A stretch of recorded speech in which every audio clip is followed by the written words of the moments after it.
And then just again today to close out the night? Yeah, I think this is a really good pick, especially when it's up against someone So like good. Eve, and not to mention that when you are looking for that one-shot potential against these marksmen, no problem. If I'm not looking for Eve, I'm just going to make sure Chico doesn't get to play the game. Are we looking at is this a... Where is the Faramis going in this case? Is it Keyboy? Is it a Rome Faramis? A Pharaoh-miss? Yup. We just had a moment there. I'm sorry. is it Our eye contact is just through the or roof is it a right mid? now. Yeah, it could be a Kadira. mid. Either way. Either way, they it's could still flip it. possible. Could be, correct, yeah. All right, now, I will mention that there is a possibility that both of them might take Rome boots, both looking for those, I don't know, it could be a dire hit for all I know coming in from Kadita, and we're expecting, Faramis to be the one. We won't know just yet until we get into the game and look at that emblems. Now, Ling and as well as Masha, very, very interesting. Masha, just the worst for marksmen, but Fredrin to be the shield of ONIC. Oh, this is, I wasn't expecting a Masha to pop up here already in day one, but I agree. Again, we were talking about spiciness, right? You can consider this a little bit of spiciness, right, for this last game of the day here. But like I expected too, it's going to be that Ling Fanny matchup here. Both teams have to be able to secure that early jungle pacing, and I gotta say, for Kairi, it's going to be difficult because you got a Hilda across from you. Yes. And we know how much havoc a Hilda can cause. in Not the jungle. just, as well as the Masha. Yes. But just the same, Todak's lineup here, that's way too much scaling. You're expecting too much from the map in terms of XP and gold. You're looking at a carry, an Eve, a Ling, and a Masha. How are they going to make that work? Look, I think they have some kind of orthodox way to get through certain phases of the game that are really awkward for Todak, but very clearly in ONIC's favor. So we're just going to have to keep our eyes sharp here. Don't miss a moment of this matchup as we jump into the land of Dawn. Our very final game of day number 1 comes down between Todak versus ONIC Esports. All right, can confirm now that the Faramis is going into the hands of Sans, and it is a roaming Kadira. Watch out, look, Momo! Oh, already. So soon. Yeah, so very That's the plan, that's the game plan. That's exactly what you were calling. Kairi, though, first blood drawn by Yumski. And as we were saying, these two heroes alone are going to cause havoc for Kairi. What? What ult? I mean, What ult? Level 1. this is, they chased them. They sent Momo in as well. They let go of Momo's very first wave to pull this off. That's crazy. That's just nuts. What? How? How? It's all about the collapse. Again, Kairi is rocking the high and dry. He's expecting that there would be... I think that's what I was expecting as well. They're looking for some scaling, looking for at least to build up some EXP and some gold to make this matter. But instead, they went the complete opposite. It's a total langar. Just bumped straight into the jungle. That's the idea. And even ONIC, they are a little bit more aware of what Yumski is trying to do, but Kairi is losing levels of time. Yeah, Yumski going to be careful here if he can, but Kairi able to take the revenge, gets the kill, but Rival now should be able to just secure himself a purple buff. Oh my goodness, this is the plan all along. Attack the jungle, take away the early game prowess with just simple tactics. Really nicely done by Todak all the way through. And I think this is how it's going to work for Todak. Their game plan is to disrupt the jungle, force ONIC to send 2 or 3 members from either their lanes or force mid to go into that jungle to protect Kairi, and then eventually they will find equilibrium. Hell, even break even, make more money. Look, they're a 300 gold lead 2 minutes in. I mean, I hate the fact that they were able to pull this off because Momo, he comes back into lane and look at it. He's level 3, 2 Boots who just hit level 4. Very slight difference, but he's going to hit level 4 eventually. Like, Momo just needs 2 minions. But I think this still works out, right? All of that in the last 2 minutes just makes a breeze for the first turtle here. So that's already huge, at least in terms of economy. But here in the mid lane, Yumski going to be the focus again. Oh, can he get away? One hit, he's going to bob and weave and survive. The moves and grooves. Moves and grooves. As you put it so eloquently, could have been, but that's what you get with the Hilda. That's why there's a room for her in the meta at all times, especially when assassins like Ling and Fanny are a thing. It's got to be so frustrating because ONIC invested a lot of time and a lot of movement on the map. 5 people made contact with Yumski before he got out of there, popping that sprint at the same time. So at the very least, ONIC now setting up that front line, making sure, Todak doesn't get too far away with this. And he's not stopping. Look, he's there again. he brought Rival there. Oh, ONIC Esports, though, trying to do their best to work around it. It's Chiku, guys, that falls here. Now they're going to get out of dodge the best they can. Yumski going to be the focus. They're still looking to pursue as Boots goes in, gets the taunt, but Moon going to have to flicker out. It's Yumski going to be the focus again. Kyrie grabbing another kill. There we go. ONIC seeing exactly what they need to do. Saw Yumski and we're like, okay, there might be more this time. TODOC might escalate things. And as soon as Chiku guys came into vision, instant pounce. Yeah, fool me once, shame on you. Fool me twice, not gonna happen. So ONIC understands that they have to make the most of these rotations. If they're gonna answer, something's gotta give. They have to commit something and gain something. Rival. What? Oh, he got really, really close to actually getting that kill, but Yumski gonna, face check it first. I'm very curious as to see how TODOC is actually going to transition into the mid game specifically, because that's when you expect to see ONIC really getting out of the laning phase and working as a unit. I think that's a good point, but at the same time, ONIC Esports at this point, it took them what, 2-3 minutes to figure it out. That real adjustment already, and now I feel like now that this next turtle is up, they do have a choice. Do we just give it away? But look at the positioning already from ONIC Esports. Yumski though gonna spot out CW, but Sands and Boots not too far, but they're too late. Rival able to secure another turtle here for TODOC. I mean, right now Kyrie is getting harassed out of his mind. Even running down towards the turtle, you can see Momo chasing him. Yeah. But as it is, TODOC is happy that this is how the early game has gone, despite having, conceded a few kills. And if they get CW, the flicker in! Tempest Blade's gonna come out. He survives though with that Cult Altar, but now Sand's gonna be the focus. He takes all the damage. Moon grabbing the kill here under the tier 1, tier 2. That's what you buy with a hero like Moon, with heroes like Hilda and Masha on Momo and Moon's on Yumski. Again, Moon is, I keep mentioning Moon, he really hasn't left mid. Yeah, he really hasn't left mid. He's really accumulating the farm, and the rest of the team, including the side lanes, are pulling pressure, strangely enough. So that's how they scale up. You scramble the opponent so they can answer. Oh, no. Ooh. Close one. I was holding my breath. Yeah, same. So they can't answer on a conventional way, and then you just farm up. Look, it grew up to about 1,000 and change. Yeah, the bleeding has not stopped just yet, but this is a comfortable position for ONIC, right? They still can actually get to the later stages and look for that big fight in the mid game. However, keep your eyes, especially from TODOC, the two ones are carry Moon, and as well as Chiku, guys. Rival's not gonna die. Okay, he gets out of there. All right. Weapon swept up my forehead real quick. I think it's still working out though, because Kyrie's behind in levels, right? Yep. He's level 7, Rival's level 9, and so objectively, you're gonna have that advantage already in the jungler. So if they can continue that on, this might be a clean take for TODOC in terms of turtles, as the next one's gonna be up in about 10 seconds here. But you can see them both fighting for space and position around that turtle pit. I was about to say, one key advantage that at least ONIC has is TW is ahead. TW is getting a lot of items, building up, but wait, no, underneath mid. Kyrie once again pushed out of the jungle here. So just like that, it is going to be a clean sweep of turtles. Momo, though, Sands able to pick up a kill with that Stampede. And that could be a small win here, but Yumski going to fall as well. Kyrie able to get the killing spree, another kill for him in the jungle. Yeah, but they do translate into a turret down bottom, so eventually the farm will still keep rolling. I was saying, CW farming a little better than Chico Guys, but we can't count out Chico Guys. Chico Guys just has that weird killer instinct, can come on any time, in any way. He can be 0, 6, and 2 and still carry from there. And especially when you're on a hero like Carry, that's definitely something you have to be very wary of, even if you're as tanky as Boots. Kyrie's still getting harassed as always, but it's tough with the composition that TODOC has. Momo is not going to let him have fun, and neither is Yumski. Man, and just like that, I mean, there's turrets going down here. Finally, the second one in the game, both having one. So they're going to be working around with that space here, but still focus on the mid lane. Both these teams have the tools they need to win these small skirmishes leading up to that first Lord of the game.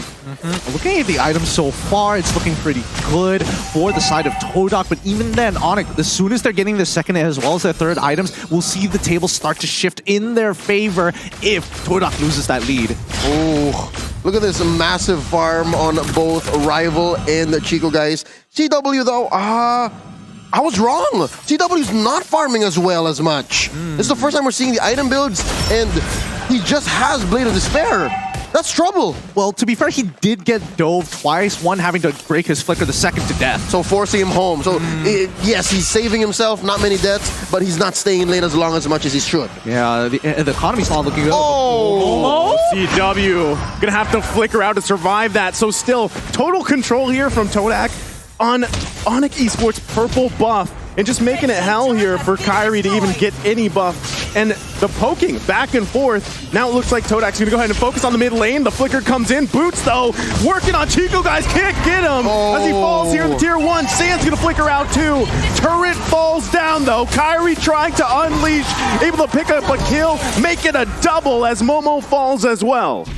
Already, the tables are slowly starting to turn. The gears for ONIC Esports, making it so much more of a problem for Todak. Boots, the shield of ONIC right now, must keep Todak in check. So here's what's going to happen. If ONIC continues on this path, there is a window wherein they are ahead. There is a window wherein they will say where the fights happen and how they happen. But eventually, Todak is going to have Yumski and Momo just diving up front, possibly Momo having his third Guardian helmet, and then he can just one-hit CW. Hell, maybe even one-hit Kyrie. It's that scary when we get into the late game. So I'm guessing there's a time frame of maybe about 4 or 5 more minutes before that can happen. I think that's good timing as well. And you gotta point out the fact too, Rival has just had a chill game. This is the most comfortable probably game you can have on this link, right? You're 0-0-0, almost 10 minutes in the game. You're gonna be able to work on these objectives the way you want. Meanwhile, it's the polar opposite for Kyrie.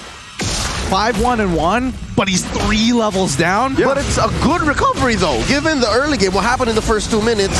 But we can counter blessings as much as we want, but it's all about this purple. Who's going to get it? Rival can Rival secure. They just got lured. Yeah, I mean, again, Kyrie has done a good job working back from this, but still, objectively, it's Todak with that advantage. Like you guys mentioned, you have Momo and Yumski going to any...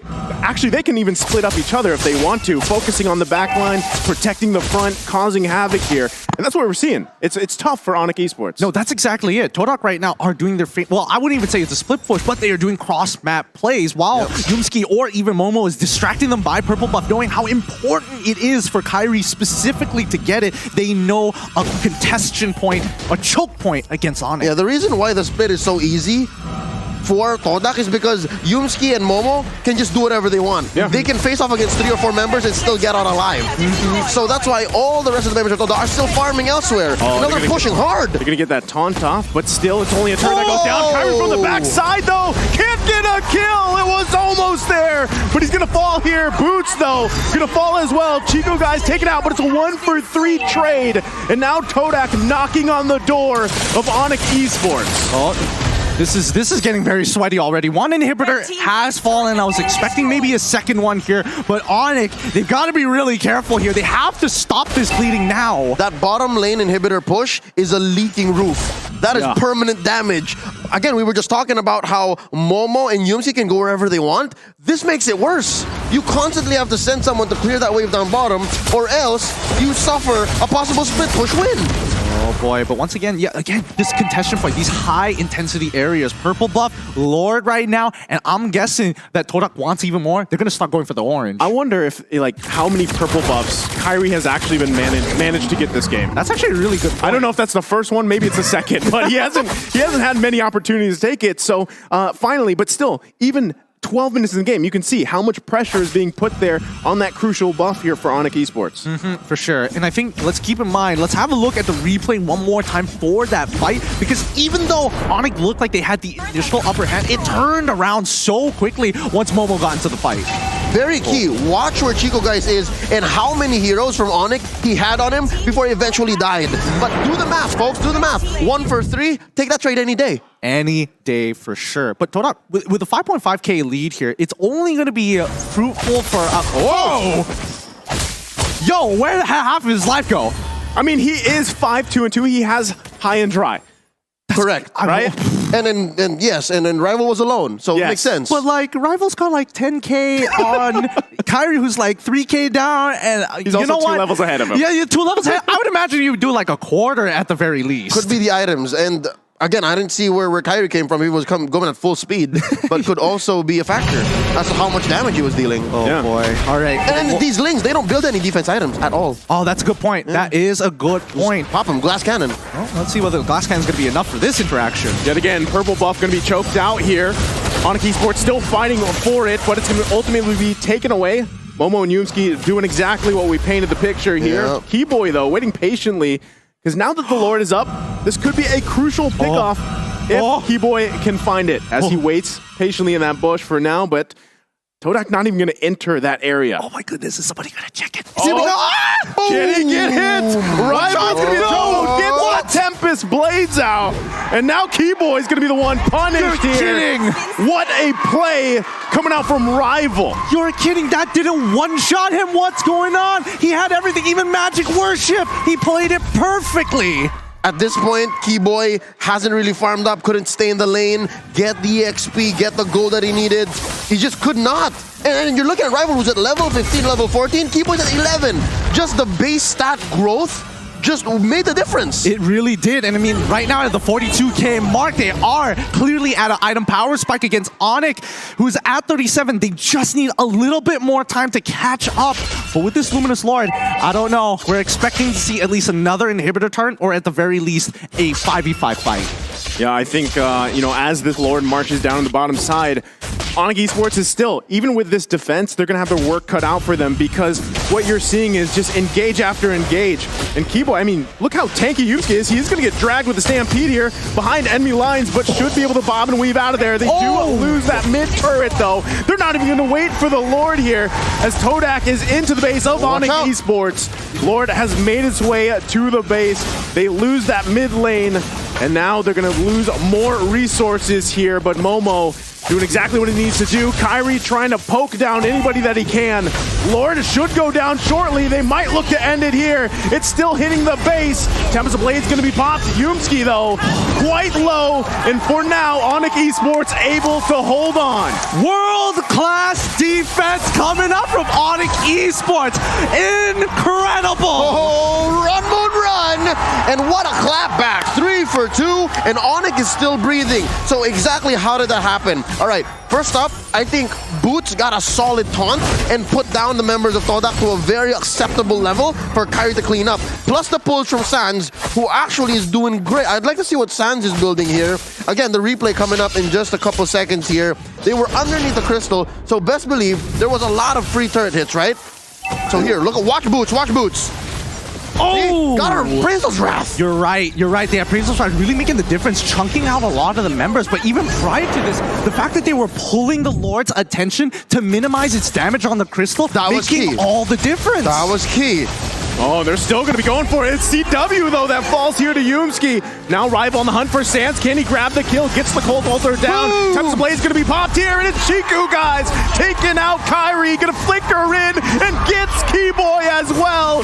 Todak is looking to end the game here in a huge match for ONIC Esports. And now they're going to wait for that wave to come in. Rear World Manipulation going to come down. Boots trying to do his best to stall out.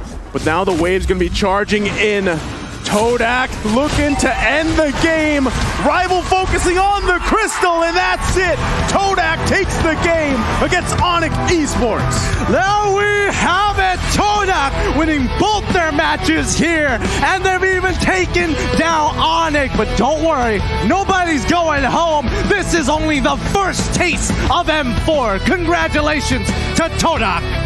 The one way that they could have done it, they did. They languard on through. Minute 0. They gave Kairi hell. Minute 0.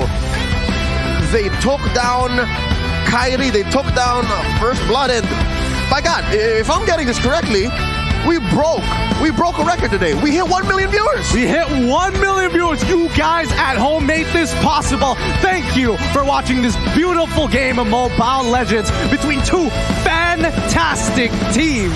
Oh boy, there's still plenty more to go, but this is only just day number 1. Yeah, and you know, as we want to celebrate this milestone, we do have a giveaway for all of our viewers. The first 20,000 viewers to correctly guess the answer will win amazing prizes.